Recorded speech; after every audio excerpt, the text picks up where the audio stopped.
સુતરિયા અને જેનીબેન ઠુમર બંનેની વચ્ચે ટક્કર છે એવું લાગે છે તમને? ના ના, એક તરફી જ છે. એક તરફી? કઈ તરફી? ભાજપ તરફી. અચ્છા, ભરતભાઈ સુતરિયા આવ્યા છે, એની હમણાં એ આ નાળું અમારું છે એ નાળુંના રોડનું કામ પાસ કરાવ્યું છે એને, એ કાંક 4 કરોડ ને 80 લાખ રૂપિયાનું કામ મંજૂર કરાવ્યું છે એને.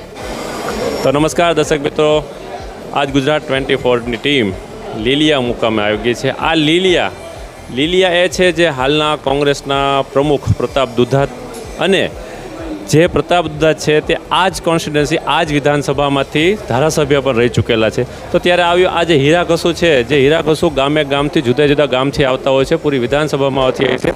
ત્યારે આપણે એની પાસેથી જાણીએ કે લોકસભા 2024ની ચૂંટણી જ્યારે આવી રહી છે ત્યારે લોકોનું મૂડ શું છે, 2024ની ચૂંટણીમાં શું ઈચ્છી રહ્યા છે. આજ સુધી 15 વર્ષ સુધી ભાજપનું જ અમરેલી જિલ્લામાં શાસન રહ્યું છે. ત્યારે નારણભાઈ કાછડિયા હતા, હાલમાં ભરતભાઈ સુતરિયા અને જેનીબેન ઠુમર છે, બેની વચ્ચેની લડાઈ છે.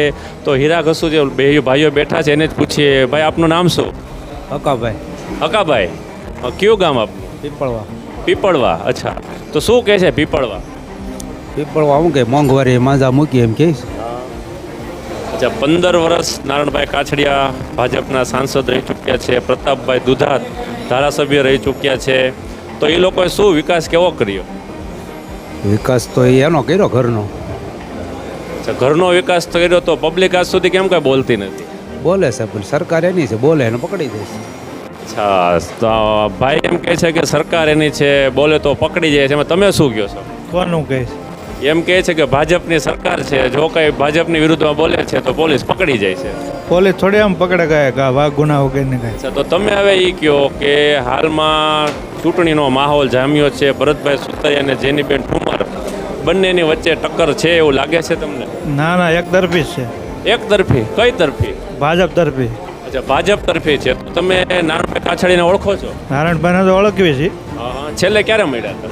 એમ મળ્યા નથી, અમે આમ નામથી ઓળખવી છે. અચ્છા, નામથી ઓળખ. અચ્છા, તો નારણભાઈ કાછડિયાએ એવા કયા કાર્ય કર્યા જે તમે કહો છો કે સારું કાર્ય ભાજપ કરે છે? નારાયણભાઈ નથી, અમે મોદીના નામે મત દેવી. અચ્છા, મોદી જિંદાબાદ, મોદીના નામે ચાલશો.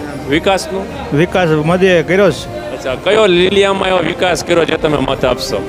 એવા ઘણા કામો કર્યા. એક કામ કયો. રોડ, રસ્તા, ગટર. કયો રોડ બનાવ્યો? બધા ઘણા ખરા રોડ નવા બનાવ્યા.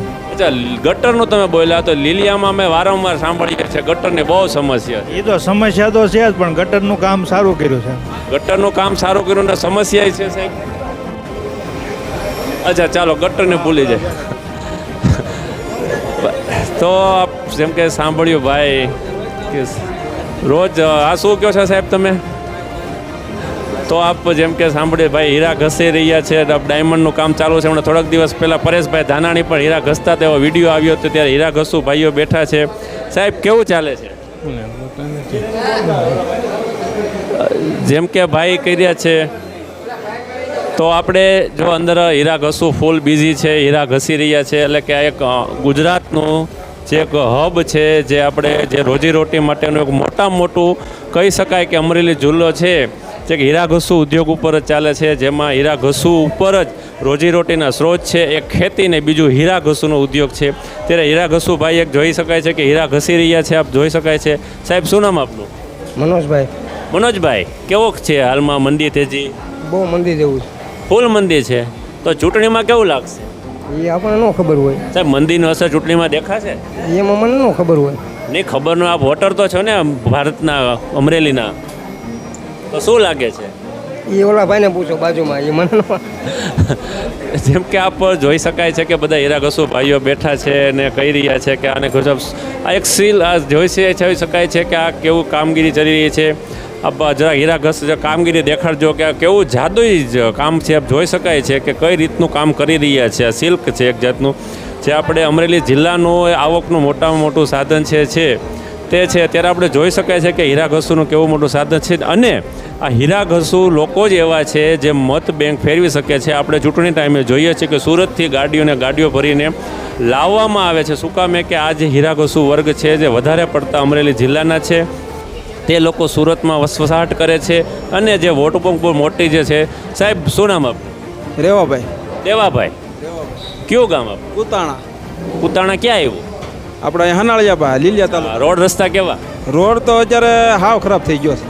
હાવ ખરાબ થઈ ગયો છે. હા અત્યારે લીલિયા તાલુકામાં કે એવો રોડ નહીં હોય એવો રોડ કુતાણાનો છે. અચ્છા, તો પ્રતાપભાઈ દુધાતે ન બનાવ્યો? પ્રતાપભાઈ દુધાત નો બને અત્યારે તો વિપુલભાઈ દુધાત આવે છે. વિપુલભાઈ દુધાત તો કાંઈ નથી, પણ જે પ્રતાપભાઈ દુધાત છે એ ધારાસભ્ય હતા, એને કાંઈ કામ ન કર્યા? નહીં, એ રોડ નથી બનાવ્યો એને. પ્રતાપભાઈને રજૂઆત કરી, રજૂઆત કરી, એને પાસ કરાવ્યો છે પણ થતું નથી. પાસ કરાવ્યો છે પણ થતો નથી. તો તમે શું વિચાર છે? 2024ની ચૂંટણી છે, શું કહેશો? અત્યારે તો અમારું ગામ એક તરફી છે, ભાજપ. એકતરફી. હા ભાજપ તરફ. ભાજપ. પણ તમે કહો રોડ નથી બને તો ભાજપ રોડ બનાવી દેશે? તો અમારે ગૌતમભાઈ વિશ્યા સરપંચ છે અને વિપુલભાઈ અમારે પહેલેથી 80-90% ભાજપમાં મત આપે છે. નાનભાઈ કાછડિયા 15 વર્ષ રહી ગયા. હવે એને બે કામ કર્યા, 1-2 ટાંકા બનાવી દીધા ને એવું કર્યું, પણ આ રોડ એને પાસ કરાવી દીધો છે પણ હજી રોડ થયો નથી. રોડ નાનભાઈએ કરાવ્યો છે કે પ્રતાપભાઈએ કરાવ્યો? રોડ તો પ્રતાપભાઈ કામ કરાવ્યું, પણ પ્રતાપભાઈ પછી અમુક આ ભાજપમાં ને અમુક આ કોંગ્રેસમાં એમાં વિવાદની અંદર એ રોડ થતો નથી. અચ્છા, બીજું શું આમાં એવું શું તમને લાગે? તમે કહો ભાજપ તરફ ચાલશે, શું ભાજપના બીજા કયા કાર્યો છે? ભાજપમાં તો અત્યારે કાર્યક્રમમાં તો ગૌતમભાઈ વિશ્યા છે. કાર્ય એવા કયા કર્યા છે લોકોને ફાયદા છે? ગામમાં કામ સારું કર્યું છે, પાણીનું કામ સારું છે, પછી ગામમાં ગટરનું કામ એ બધું સારું, બ્લોક ગામમાં કામ સારા કર્યા, પણ એક આ રોડ નથી થતો. બાકી ગામમાં ટૂંકમાં ભાજપે કાર્ય સારા કર્યા છે. સારા. ભરતભાઈ સુતરિયા બારામાં શું? હા, ભરતભાઈ સુતરિયા આવ્યા છે, એની હમણાં આ નાળું અમારું છે એ નાળુના રોડનું કામ પાસ કરાવ્યું છે એને, એ કાંઈક 4 કરોડ ને 80 લાખ રૂપિયાનું કામ મંજૂર કરાવ્યું છે એને. જેનીબેન ઠુમર વિશે શું કહેશે? એ અમારા ગામમાં તો આ ભાજપની અત્યારે તો બહુ ઓલું છે, એટલે એ કોંગ્રેસવાળા તો કોઈ હજી સુધી આવ્યા નથી. તમારા ગામ સિવાય તમે હીરા ઘસુ ભાઈઓ બધા ગામથી આવતા હોય, બધાનો શું રિવ્યુ શું લાગે છે? ભાજપનું અત્યારે બોલ બધાને એવું જ લાગે છે? હા, બધાને એવું ભાજપમાં ચાલશે? ભાજપમાં. આખું લીલિયા? લીલિયાને અમે તો ગામ પ્રોપર્ટી ગામ કુતાણા. જેમ કે આપણે જોઈ શકાય છે કે આખું ગામ કુતાણા અને લીલિયામાં એક અમે જે હીરા ઘસુ ભાઈઓ બેસીએ છીએ, એ ભાઈનું કહેવાનું એવું છે કે બધા અમે ભાજપમાં જ ચાલીએ છીએ. ત્યારે આજે હીરા ઘસુ ભાઈઓ છે જે ગામથી આજુબાજુના ગામડેથી આવતા હોય, જે એક આ ફેક્ટરી ચાલુ છે, આખી હીરા ઘસુની કંપની કહેવાય, ફેક્ટરી કહેવાય, જેમાં અનેક રોજીરોટી મળતી હોય છે, ગામથી લોકો આવતા હોય છે. ત્યારે જોવાનું રહ્યું કે આ જે ભાઈઓ અહીંયા કામ કરી રહ્યા છે તે વોટ બેંક માટે ખૂબ જ મહત્ત્વની ભૂમિકા ભજવતા હોય છે. તો હવે જોવાનું રહ્યું કે આગામી 2024ની ચૂંટણીના દિવસે આ કયું રૂપ લઈ શકે છે અને કેવો રિઝલ્ટ આપે છે તે જોવાનું રહ્યું. તો ગુજરાત 24 ન્યૂઝ મીડિયમ જોતા રહો અને વિડીયોને શેર, લાઇક અને શેર જરૂરથી કરજો. ધન્યવાદ. અવનવા સમાચાર જોવા માટે સબસ્ક્રાઇબ કરો અમારી ચેનલ ગુજરાત 24 ન્યૂઝને. હવે તમને ગુજરાત 24 ન્યૂઝ ફેસબુકના માધ્યમથી પણ જોવા મળશે, તો ફોલો કરો ગુજરાત 24 ન્યૂઝ ફેસબુક પેજને.